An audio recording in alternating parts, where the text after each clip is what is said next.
Qui n'a jamais été émerveillé devant un spectacle de feux d'artifice ? Ce ne sont certainement pas les Saint-Paulois qui diront le contraire. À l'occasion des fêtes de la ville et dans le cadre propice du lac de Christus, ces derniers ont en effet été gâtés. Regardez. Au lac de Christus à Saint-Paul-les-Dax, tandis que certains allaient se restaurer et que d'autres s'amusaient dans les manèges, de l'autre côté du lac, les artificiers finissaient la mise en place du clou de la soirée, le feu d'artifice. Alors déjà depuis le matin, au centre, donc dans notre usine de production, il y a toute l'organisation donc, de tous les feux d'artifice, bien évidemment. Donc la préparation, le chargement des camions, et donc après, nous arrivons ici donc, en début d'après-midi. Et durant toute l'après-midi, donc, nous préparons en fonction de chaque tableau. Donc, la répartition en fait, du feu d'artifice est faite en amont. Et donc nous avons juste à la suivre.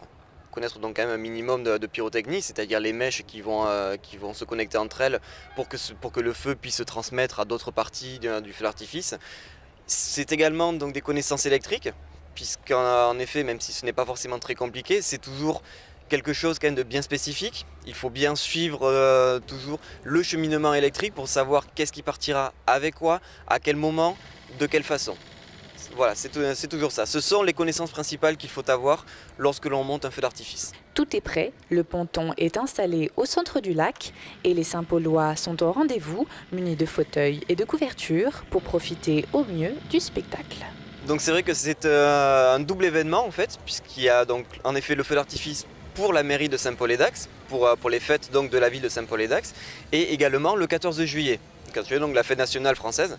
Donc c'est deux événements qui sont rassemblés en un seul, et dont la ville de Saint-Paul a la chance de profiter depuis de nombreuses années. Il se déroule donc sur le lac de Christus, et l'avantage c'est que c'est un des seuls feux d'artifice de la région qui peut être vu à 360 degrés, puisque le feu d'artifice est placé au centre du lac, n'importe où autour du lac, tout le monde peut le voir.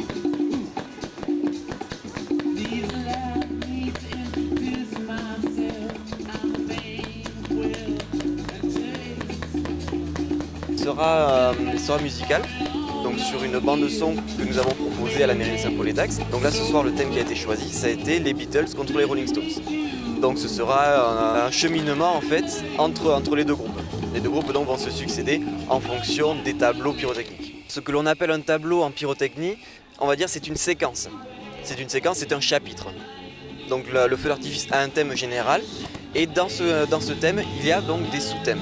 Donc en effet, une partie bleu, blanc, rouge, une partie clignotante, une partie scintillante, le bouquet final. Voilà, tout ceci correspond à des chapitres bien définis. On essaye toujours donc de rassembler les artifices par thème, que ce soit donc des matières qui clignotent, des matières qui scintillent, des thèmes particuliers. Bien évidemment, pour le 14 juillet, il y a toujours une partie en bleu, en blanc et en rouge. Il y a toujours cette thématique donc principale qui est toujours présente. Du bleu, du blanc, du rouge, mais aussi du vert, du doré ou de l'argenté. Pendant une vingtaine de minutes, la magie des feux a opéré. Les nombreux spectateurs se sont donc ainsi laissés hypnotiser par ce spectacle éphémère et époustouflant hors du temps.